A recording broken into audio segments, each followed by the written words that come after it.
नमस्कार साथियों, स्वागत है आप सभी का हमारे साथ जुड़ने के लिए कि हमारे साथ सुधी श्रेष्ठ श्रोतागण मौजूद हैं। तो आज मैं पंकज दुबे आप लोगों के समक्ष एक नया प्रकरण लेकर के प्रस्तुत हो रहा हूं। तो आज मैं चाहता हूं कि अपने देश के एक प्रबल विरोधी कवि रामधारी सिंह दिनकर के विषय में आपको कुछ मैं अवगत कराऊं आप लोगों को।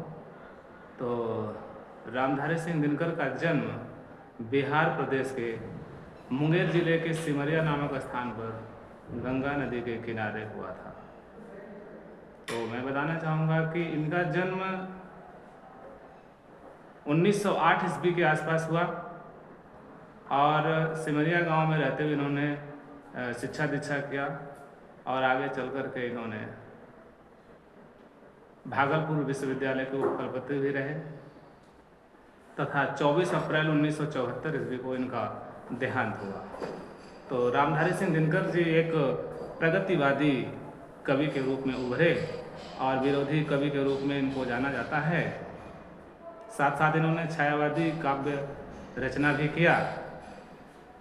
तो इनकी प्रमुख विशेषता रही कि 66 वर्ष की अवस्था का इन्होंने जो है आराम से बहुत ही सौभाग्यपूर्वक जीवन व्यतीत किया और साहित्य के लिए समर्पित रहे।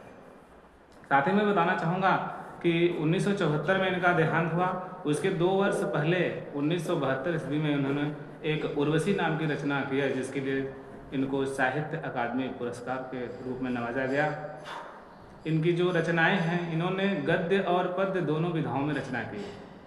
गद्य रचना में इन्होंने मिट्टी की ओर, अर्धनारीश्वर जैसे और एक प्रसिद्ध गद्य लेख इनका संस्कृति के 4 अध्याय का इन्होंने जो है निरूपण किया और बहुत ही रोचक ढंग से मनोहर दृश्य प्रस्तुत करते हुए उसकी रचना किए। साथ ही काव्यगत विशेषता इनकी देखनी हो, जो इन्होंने कविताएं लिखी है, जो काव्य संग्रह इनका है, रेणुका, रसवंती, हुंकार और उर्वशी, ये सभी जो रचनाएं हैं, द्वंद्व गीत, कुरुक्षेत्र आदि रचनाएं किया। लेकिन प्रबंधात्मक कविता इन्होंने जो लिखा उसके लिए कुरुक्षेत्र और उर्वशी नहीं, कुरुक्षेत्र और रश्मि रथी 2 काव्य संग्रह ऐसे हैं जिसको प्रबंधात्मक काव्य के रूप में जाना जाता है। तो रामधारी सिंह दिनकर जी जो है वो वीर रस के लिए प्रसिद्ध हैं। इनकी काव्यगत विशेषता है, हमेशा वीर रस में रचना की है। लेकिन विदेशी आक्रमणकारियों के प्रभाव के कारण जो हमारे देश के वीर पुरुष वीरगति को प्राप्त हुए, उनका देहांत हुआ, कितनी माँ और जो है पत्नियों का जो है मांग सुना हुआ, उसके लिए कहीं कहीं इन्होंने करुण रस का भी परिपात करते हुए रचना की। वैसे अलंकार को देखा जाए तो इन्होंने रूपक, उत्प्रेक्षा, यमक और अनुप्रास अलंकार का भरपूर प्रयोग करते हुए रचना की। इन्होंने लिखा है कुरुक्षेत्र में कि क्षमा सोबती उस भुजंग को जिसके पास गरल हो, उसको क्या जो दंतहीन विसरहित विनीत गरल। वहीं पर इन्होंने कुरुक्षेत्र में लिखा कि क्षमाशील हो वृक समक्ष तुम हुए विनत जितना ही, दुष्ट कौरवों ने तुमको कायर समझा उतना। तो इन्होंने अन्याय अत्याचार के विरोध एक विरोधी कवि के रूप में रचना किए और लोगों को प्रेरित भी किया। देश प्रेमी कवि कहे जाते हैं।